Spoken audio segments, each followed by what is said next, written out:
আপনাদের স্বাগত জানাই। আমি আমার রাজনৈতিক বিশ্লেষণ শুনবার জন্য। বাংলায় একটা প্রবাদের মতো আছে যে কৃষ্ণ করলে লীলা খেলা, আমি করলে দোষ। আমি অনেক আশা নিয়ে অনেকের মতোই এই সরকারের প্রশংসা করেছিলাম শুরুতে। যে পরিবর্তন হয়েছে জুলাই আগস্টে, সেই পরিবর্তনের পক্ষে সীমিত সাধ্য নিয়ে যতটুকু ভূমিকা রাখবার সেটা রেখেছি।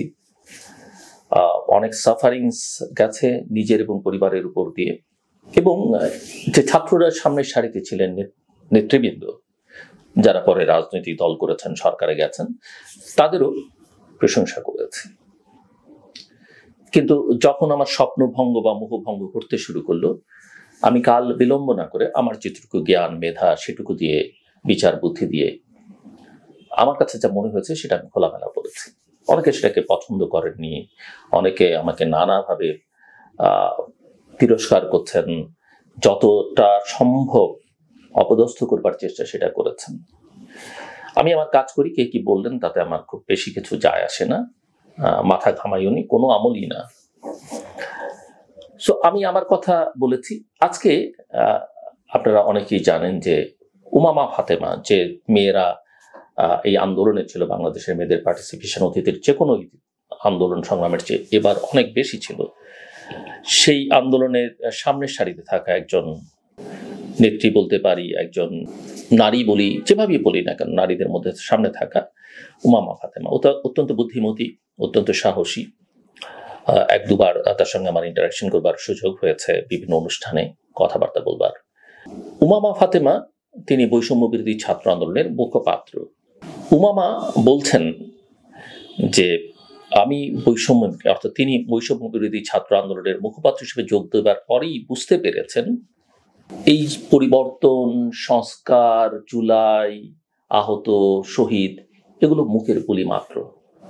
যারা অনেক স্বপ্ন নিয়ে এই আন্দোলনে ছিলেন, আন্দোলনের পরে স্বপ্ন নিয়ে অনেক আশা নিয়ে নতুন করে যাত্রা শুরু করেছেন, তাদের প্রায় সবাই হতাশ, এবং তিনি নিজেও হতাশ, এবং অনেকেই এই প্ল্যাটফর্ম ছেড়ে দিয়েছে, বৈষম্য বিরোধী ছাত্র আন্দোলনের প্ল্যাটফর্ম তিনি নিজেও ছেড়ে দিচ্ছেন। আমাকে আপনি যে নামে অভিহিত করুন, ও আমাকে আপনি কি বলবেন, এই প্রশ্ন আমার। আমি যখন লন্ডন বৈঠক নিয়ে কথা বলি, অনেকেই আমার উপরে খুব ক্ষিপ্ত হন, এমনকি বিএনপির নেতা কর্মীরাও, যে আমি ভালো কিছু দেখি না। ভালো কিছু দেখবার জন্য, দেখানোর জন্য অনেক মানুষ আছেন, আমি দেখাই না, বলি না তা না, কিন্তু সমাজে যেখানে সমস্যা, দুর্বলতা, খারাপ কিছু, সেগুলোকে দেখানো, তুলে ধরা, চ্যালেঞ্জ করা, সেটা আমার কাজ, পেশাগত দায়িত্ব। এবং লন্ডন বৈঠক নিয়ে, ফেব্রুয়ারিতে নির্বাচনে যারা খুব আশাবাদী, তারা কি বুঝতে পারছেন পরিস্থিতিটা কোন দিকে যাচ্ছে? এই জুলাই ঘোষণা, জাতীয় সনদ নিয়ে তারা কি বুঝতে পারছেন? জামায়াত ইসলামী, এনসিপি যখন জাতীয় সংসদ নির্বাচনের আগে স্থানীয় সরকারের নির্বাচন দাবি করছেন, নির্বাচন কমিশনের সক্ষমতা, যোগ্যতা, নিরপেক্ষতা বুঝবার জন্যে, আওয়ামী লীগকে যেখানে নাই করে দেওয়া হয়েছে, বিএনপি আমার ভাষায় খানিকটা দিগ্ভ্রান্ত, সেখানে জামায়াত এবং এনসিপি তো মোটামুটি ভাবে সক্রিয়, নামে দামে আছে তারা, এবং সরকারে তাদের প্রভাব আছে, বা সরকারেরও তাদের প্রতি এক ধরনের ভালোবাসা আছে। সেখানে লন্ডনে কি হলো তা দিয়ে সব নির্ধারিত হয়ে যাবে, এটা যারা মনে করছেন, আমি তাদের দলে নেই। আমি ভুল করতে পারি, সবাই ভুল করেন, আমিও ভুল করতে পারি, আমার সব মিলবে তা না। তা আমি এখন পর্যন্ত আমার যে বিশ্লেষণ, আমার যে সিদ্ধান্ত, আমি সেখান থেকে আপাতত নড়ছি না। বাংলাদেশে গণ অভ্যুত্থানের প্রায় 1 বছর পেরিয়ে গেছে, আমরা সবাই জানি, এবং শেখ হাসিনার দীর্ঘ শাসনের পতনের পর এক অভূতপূর্ব সময় পার করছে আমাদের এই দেশ। অন্তর্বর্তী সরকার, রাজনৈতিক সংস্কার, নির্বাচনের ভবিষ্যৎ এবং আন্তর্জাতিক সম্পর্ক সব মিলিয়ে একরকমের দ্বিধা, বিভ্রান্তি আর উত্তেজনার আবহ তৈরি হয়েছে। আর এই মুহূর্তে যেটা সবচেয়ে গুরুত্বপূর্ণ হয়ে উঠেছে, সেটা হলো এই উত্তাল রাজনৈতিক জলধারায় বাংলাদেশ কোন দিশায় এগুচ্ছে। ভারতের সাম্প্রতিক অবস্থান পর্যালোচনা করলে বোঝা যায় তাদের মধ্যে একটা দ্বিমুখী মনোভাব বিরাজ করছে। ইতিমধ্যে আপনারা লক্ষ্য করেছেন কিছু বিশেষজ্ঞের সঙ্গে ভারতের পররাষ্ট্র নীতি বিষয়ক সংসদীয় দল বৈঠক করেছে, সেখানেও সেটা স্পষ্ট হয়েছে তারা বাংলাদেশের সঙ্গে সম্পর্ক করতে চান, ভালো রাখতে চান, আবার তাদের কনসার্নগুলো তারা ব্যক্ত করছেন। যেমন ধরা যাক পররাষ্ট্র মন্ত্রণালয়ের কথা বলি। ভারতের পররাষ্ট্র মন্ত্রণালয় একদিকে ভারতীয় পররাষ্ট্র মন্ত্রণালয়ের মুখপাত্র বলছেন যে সব বিষয়ে আলোচনায় আগ্রহী দিল্লি, অন্যদিকে তারা পরিষ্কার বার্তা দিচ্ছে যে ঢাকার রাজনৈতিক ঘটনা প্রবাহ তাদের জাতীয় নিরাপত্তার জন্য গুরুত্বপূর্ণ। চীন, পাকিস্তান, বাংলাদেশ ত্রিপক্ষীয় বৈঠক, চীনা যুদ্ধ বিমান কেনার সম্ভাবনা এবং শেখ হাসিনার ভারতে আশ্রয়, এসব কিছুই দিল্লির উদ্বেগ বাড়িয়ে দিয়েছে। ভারতের সংসদীয় কমিটিতে বাংলাদেশের পরিস্থিতি নিয়ে আলোচনা প্রমাণ করে যে দিল্লি কেবল পাশের দেশের রাজনৈতিক অস্থিরতা দেখছে না, বরং এটাকে একটা কৌশলগত চ্যালেঞ্জ হিসেবে বিবেচনা করছে। অন্যদিকে নতুন বাংলাদেশ দিবস নিয়ে দেশের ভেতরে শুরু হয়েছে একটা নতুন বিতর্ক। 8 অগস্টকে দিবস ঘোষণার সিদ্ধান্ত সরকার নিলেও আন্দোলনের মূল নেতৃত্ব হিসেবে যারা পরিচিত বা যাদেরকে বলা হয় সেই ছাত্র নেতারা এতে স্পষ্ট আপত্তি জানিয়েছেন। সাধারণ ছাত্র জনতার 5 অগস্টের অভ্যুত্থান ছিল রাজনৈতিক ইতিহাসের এক বাকবদল, সেটাকে পাশ কাটিয়ে একটি সরকারি সিদ্ধান্তকে জাতীয় দিবস হিসেবে প্রতিষ্ঠার চেষ্টাকে অনেকেই ক্ষমতা দখলের প্রতীকী কৌশল বলে মনে করছেন।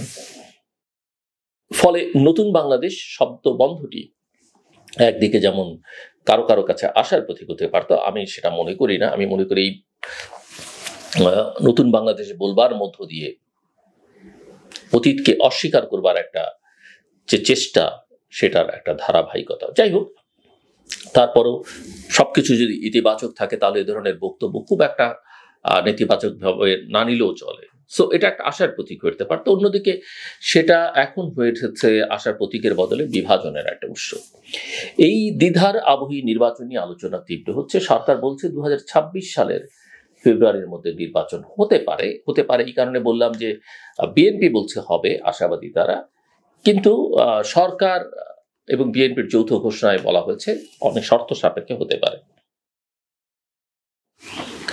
বিএনপি নির্বাচন চাইছে, আবার এখন সরকারকে পূর্ণ সহযোগিতাও করতে চাইছে। সরকার সব ভালো করছে এটা বলছে, কিন্তু এনসিপি, জামাত তারা আগে সংস্কার চাইছে, পরে নির্বাচন, এবং জাতীয় নির্বাচনের আগে তারা স্থানীয় সরকারের নির্বাচন চাইছে। ওদিকে গণপরিষদের নির্বাচনের দাবিও তারা হয়তো আগামী দিনগুলোতে তুলতে পারে। সো জাতীয় ঐকমত্য কমিশনের মাধ্যমে সংবিধান সংস্কারের একটা চেষ্টা চলছে বা ঐকমত্য প্রতিষ্ঠার চেষ্টা চলছে, কিন্তু মৌলিক বিষয়ই একমত হওয়া যাচ্ছে না। বিএনপি যেখানে বলছে প্রধানমন্ত্রী 2 মেয়াদের বেশি থাকতে পারবে না, বাম দলগুলো বলছে মৌলিক নীতির পরিবর্তন চলবে না।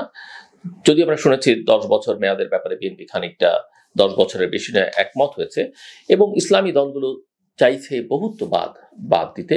এক এক পক্ষ এক এক ব্রিগেড আনছে, আবার পক্ষগুলো সকাল বিকাল অবস্থান পরিবর্তন করছে, কিন্তু কেউ কাউকে ছাড় দিতে নারাজ। আর এদিকে নির্বাচন কমিশন নিজের মতো করে প্রস্তুতি শুরু করে দিয়েছে, যদিও তারা বলছে যে সরকারের দিক থেকে কোনো গ্রিন সিগন্যাল তারা পায়নি, তবে ফর্ম, পোস্টার, প্রশিক্ষণ সব চলছে পুরোদমে। অর্থাৎ মুখে ঐকমত্য আর বাস্তবে প্রতিযোগিতা, বাংলাদেশি রাজনীতির পুরনো কায়দাই যেন ফিরে এসছে। এই দ্বৈত ধারা আরো স্পষ্ট হয়ে ওঠে যখন দেখা যায় একদিকে নির্বাচন কমিশন বলছে ডিসেম্বরে তফসিল দেবে, অন্যদিকে প্রধান উপদেষ্টা বলছেন 2026 সালের ফেব্রুয়ারি কিংবা এপ্রিল নাগাদ নির্বাচন হতে পারে। আমি পরপর দুটো বক্তব্যকে একসঙ্গে রাখতে চাইছি। এর ফলে রাজনৈতিক দলগুলোর প্রস্তুতিতে গতি থাকলেও পরিকল্পনায় অনিশ্চয়তা রয়ে যাচ্ছে। আবার আওয়ামী লীগের নিষিদ্ধ ঘোষণার পর তাদের সমর্থকদের ভোট নিয়ে শুরু হয়েছে একটা নতুন আলোচনা। দীর্ঘদিন শাসনে থাকা দলের বহু নেতা কারাগারে, কেউ আত্মগোপনে, কেউ দেশের বাইরে, কিন্তু তাদের কয়েক কোটি ভোটার তো এখনো আছেন। তারা কাকে ভোট দেবেন, ভোট কেন্দ্রে যাবেন কিনা, এই প্রশ্নগুলো আগাম নির্বাচনের বৈধতা এবং প্রতিনিধিত্বের প্রশ্নে গুরুত্বপূর্ণ হচ্ছে, এবং এই প্রশ্ন থাকছেই যে আওয়ামী লীগ কি নির্বাচন করতে পারবে কিনা। বিএনপি এবং জামায়াত এখন মাঠে সক্রিয়। নতুন দলগুলোর মধ্যে এনসিপি আলোচনায় থাকলেও বাস্তব ভোট রাজনীতিতে তাদের অবস্থান একেবারেই দুর্বল। একটা জরিপ খুব বিশ্বাসযোগ্য আমার কাছে মনে হয় না। এনসিপির প্রতি ভোটদানের ইচ্ছামাত্র 5% মানুষের মধ্যে আছে, বলছে তারা। বিপরীতে বিএনপি পেয়েছে 42% সমর্থন, জামায়াত 32%।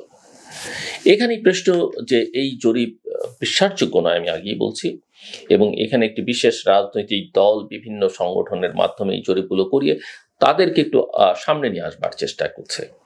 আর আশ্চর্যজনক হলেও সত্য যে নিষিদ্ধ হওয়া ওই জরিপ অনুযায়ী আওয়ামী লীগের প্রতি এখনো কমপক্ষে 14% ভোটারের আস্থা আছে। সংখ্যা কিন্তু কম না যদি এই জরিপকে আপনি বিবেচনার মধ্যে নেন।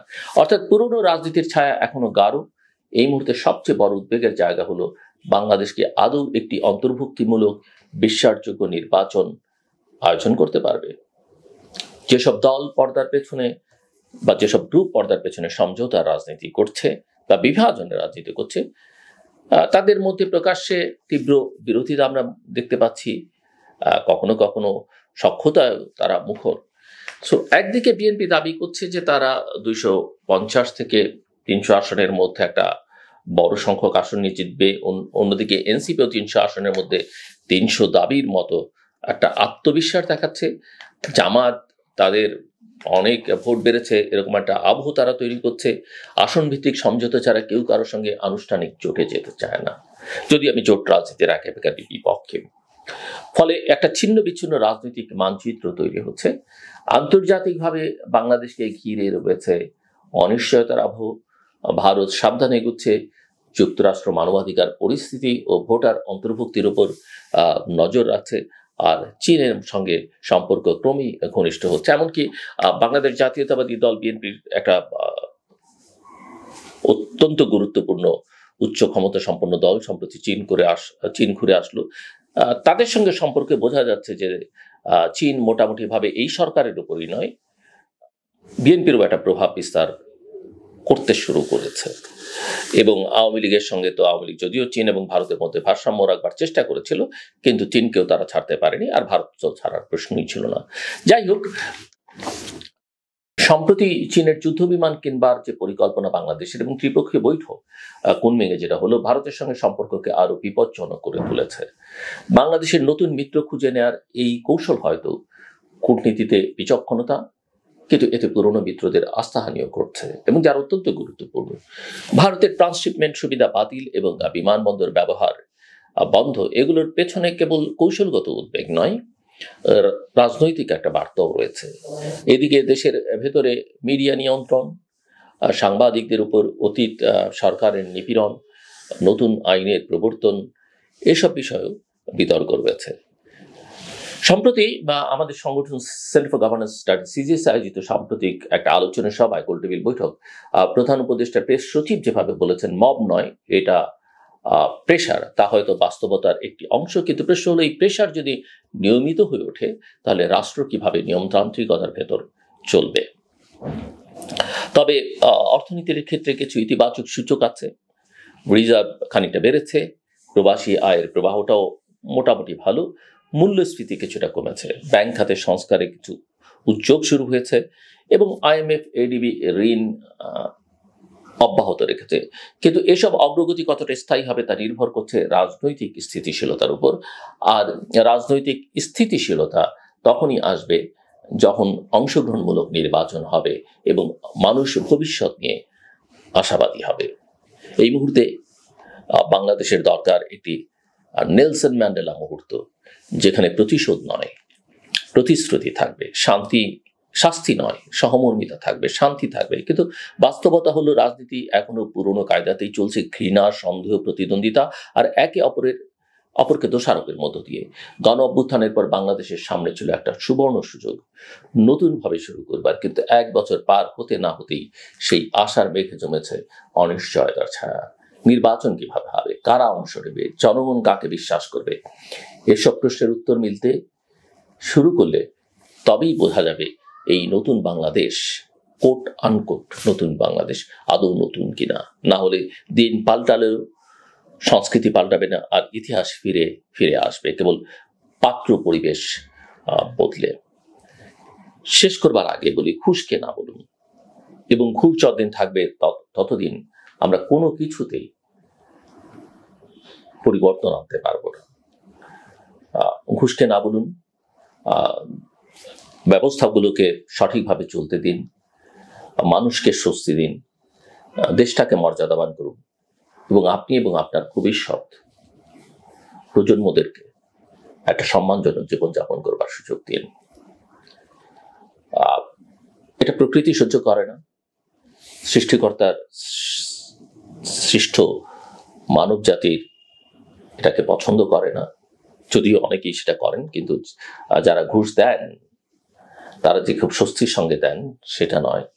সবচেয়ে বড় কথা, জীবনে দেখবেন যারা এইসব প্রক্রিয়ার সঙ্গে যুক্ত, তাদের ব্যক্তিগত জীবন, পারিবারিক জীবন, তাদের পরবর্তী প্রজন্মের জীবন সবসময় প্রায় অধিকাংশ ক্ষেত্রেই স্বস্তিদায়ক হয় না, শান্তির হয় না, সুখের হয় না। আমার কথা শুনবার জন্য আপনাদের অসংখ্য ধন্যবাদ। আপনাদের সবার জন্য শুভকামনা।